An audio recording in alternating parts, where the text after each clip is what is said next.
أعوذ بالله من الشيطان الرجيم بسم الله الرحمن الرحيم والصلاة والسلام على أشرف الأنبياء والمرسلين نبينا محمد وعلى آله وأصحابه أجمعين وأشهد أن لا إله إلا الله وحده لا شريك له وأشهد أن محمدا عبده ورسوله صلى الله عليه وسلم ثم أما بعد.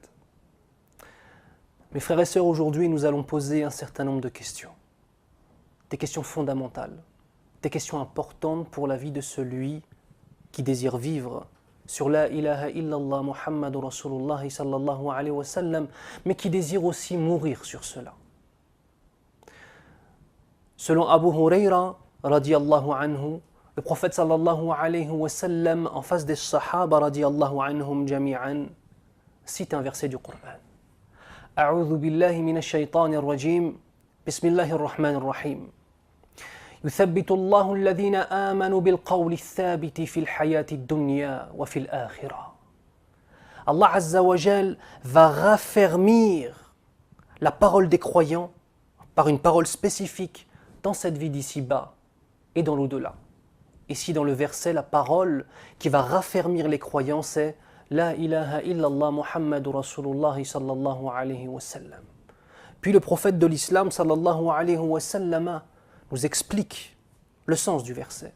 Et il nous dit, cela sera ainsi lorsque l'adorateur sera dans sa tombe et qu'on lui posera trois questions. Men Rabbuk, qui est ton Seigneur? Ma dinuk, quelle est ta religion? Quel est ton mode de vie? Wa man nabiyyuk, et qui est ton prophète sallallahu alayhi wa sallam? Celui qui aura vécu sur la droiture et qui sera mort sur celle-ci, répondra de la façon la plus simple, la plus aisée, la plus naturelle, tout comme c'était le cas dans son existence de tous les jours. Rabbi Allah, mon Seigneur est Allah. Wa din al-Islam, mon mode de vie est l'Islam. Wa nabiyyi Muhammad sallallahu alayhi wa sallam, et mon prophète est Muhammad sallallahu alayhi wa sallam. Et il lui sera dit, sadaqt, tu as dit la vérité. Sur ceci, tu as vécu. Sur ceci, tu es mort. Et sur ceci, tu es ressuscité. Subhanallah. Une question importante se pose. Ya ikhwan.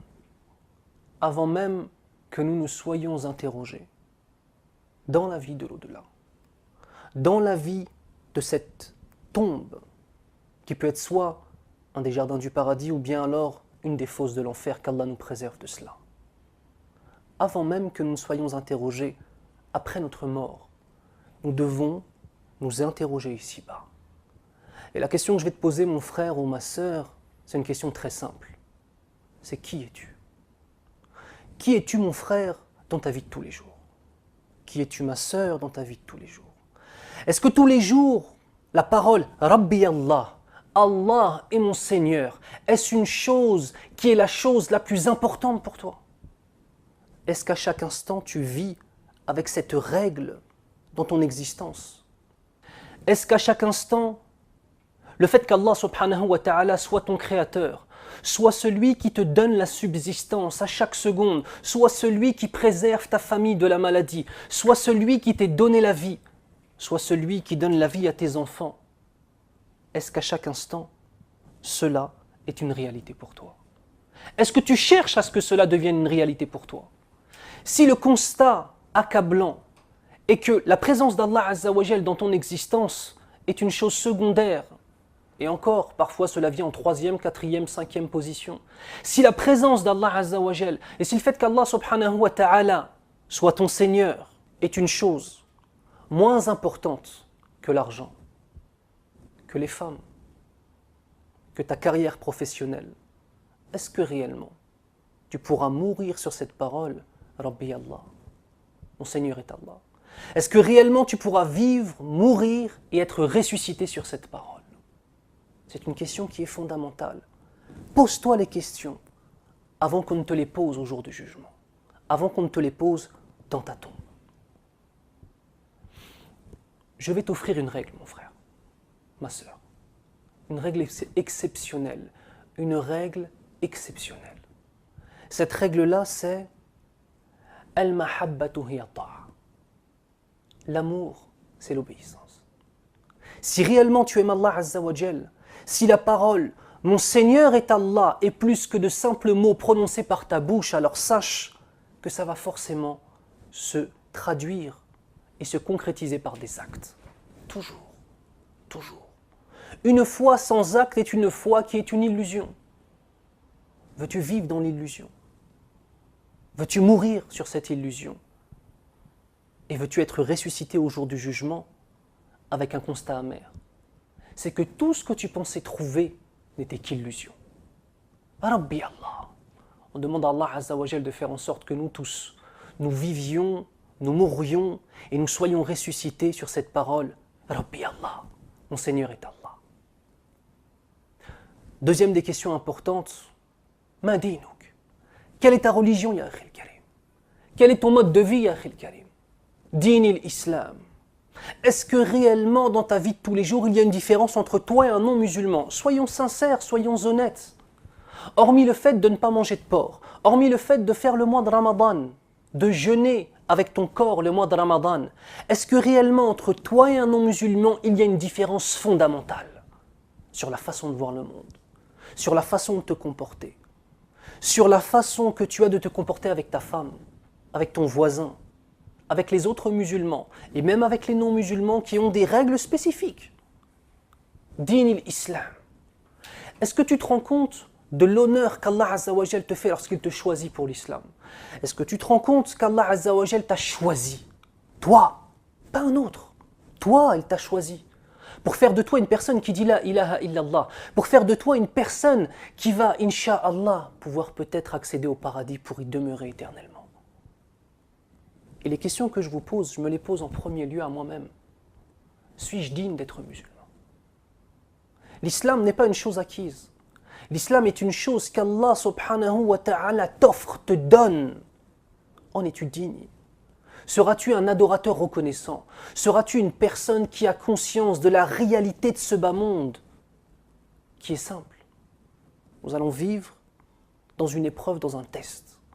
Nous allons mourir. Nous allons être ressuscités et jugés sur tout ce que nous avons dit, tout ce que nous avons fait, tout ce que nous avons pensé. Est-ce que tu veux te préparer pour ce jour?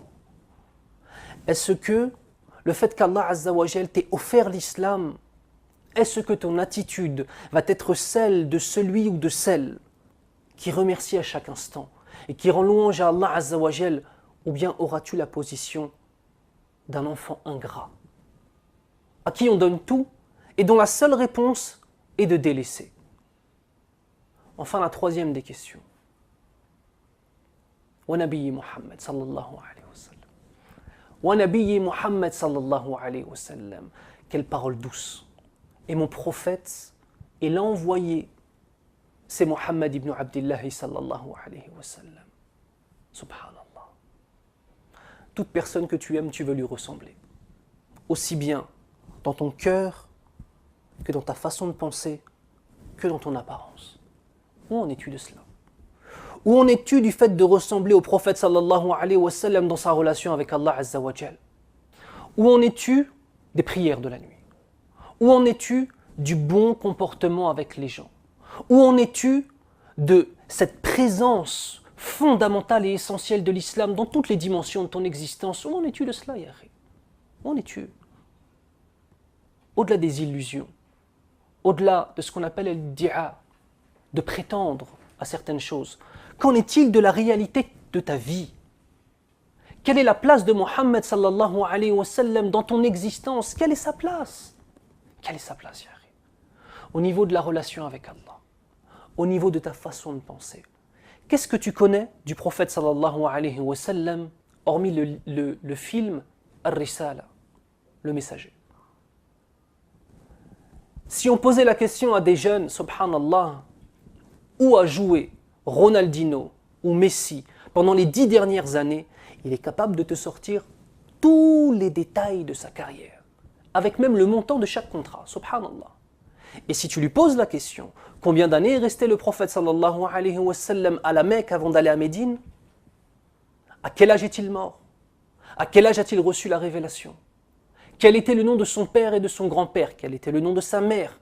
Quels sont les noms de ses enfants? Quels sont les noms de ses épouses? Est-ce que tu peux répondre, toi? Si tu ne peux pas, pose-toi la question. Qui es-tu? Qui es-tu face au prophète d'Allah?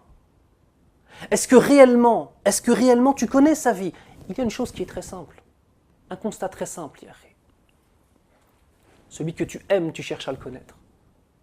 Et celui dont la vie n'a pas d'importance, eh bien forcément, la connaissance de son existence n'a pas d'importance pour toi. Wa nabiyyi Muhammad sallallahu alayhi wa sallam. Dans tes actes et dans ton apparence. Où en es-tu du prophète sallallahu alayhi wa sallam dans ton apparence? Est-ce que tu cherches à lui ressembler jusque dans ton apparence? Subhanallah, on voit les joueurs de foot avec leurs crêtes sur la tête, même des crêtes colorées. Allahu Akbar. Des crêtes sur la tête. Et on voit la jeunesse, subhanallah, qui veulent leur ressembler. Subhanallah. Quelle est la raison de cela? Parce que tu l'aimes. Parce que tu l'aimes. Ne parlons même pas du fait que ce soit un non-musulman. Et le fait que prendre pour modèle un non-musulman soit une chose qui soit muharrama dans l'islam. Ton exemple, c'est le prophète d'Allah Azza wa Jal. Ton exemple, c'est celui dont le comportement était le meilleur des comportements. Ton exemple, c'est celui dont l'intelligence n'a jamais eu aucun égal dans l'histoire du monde. À qui veux-tu ressembler? Au prophète d'Allah Azza wa Jal?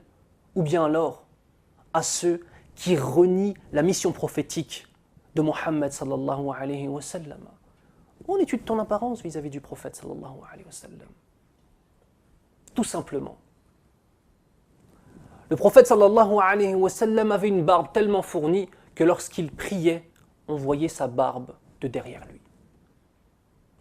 La barbe n'est pas une chose qui va définir ou non ton implication dans l'islam. Ce n'est pas parce qu'une personne porte la barbe que c'est une personne pieuse, et ce n'est pas parce qu'une personne ne porte pas la barbe que c'est une personne qui n'a aucune valeur. Mais il y a ijma', il y a consensus de tous les savants. Il y a consensus sur le fait que le port de la barbe soit obligatoire pour toute personne qui dit la ilaha illallah. Après, le fait de tailler la barbe et la longueur de la barbe, il y a une divergence, une réelle divergence. Mais le fait de se raser est une chose qui est interdite. Mais pourquoi? Pourquoi est-ce qu'Allah Azza wa Jal a rendu le fait de porter la barbe comme étant une obligation, subhanallah? Parce que c'est ce qui différencie ce que toi tu es et ce que sont les non-musulmans. Tu te dois absolument de montrer ta différence. Pourquoi? Parce que ton cœur n'est pas le même que le cœur d'un non-musulman. Parce que ta vision du monde n'est pas la même que la vision d'un non-musulman. Parce que tu es différent d'un non-musulman. Et cette différence spirituelle et intellectuelle se matérialise par le port de la barbe. Tout simplement. Sur ces paroles, ya Akhil Karim, pose-toi bien les questions ce soir en partant faire Salat Tarawih. En écoutant le Coran el-Karim lorsque l'imam sera en train de réciter et que toi tu seras en train de prier. Pose-toi bien la question. Qui suis-je face au verset d'Allah subhanahu wa ta'ala? Et qui suis-je face à ce prophète sallallahu alayhi wa sallam? Et qui suis-je face à l'islam? On demande à Allah Azza wa Jal de faire en sorte que nous nous améliorions tous, que nous devenions de véritables musulmans, que nous devenions de véritables adorateurs du tout miséricordieux, que nous soyons des hommes et des femmes qui prennent réellement modèle sur le prophète d'Allah, Muhammad ibn Abdillah sallallahu alayhi wa sallam, et que l'islam soit notre mode de vie réellement. Subhanak Allahumma wa bihamdik, ashhadu an la ilaha illa ant, astaghfiruka wa atubu ilayk, wa sahafturkum ya ikhwan.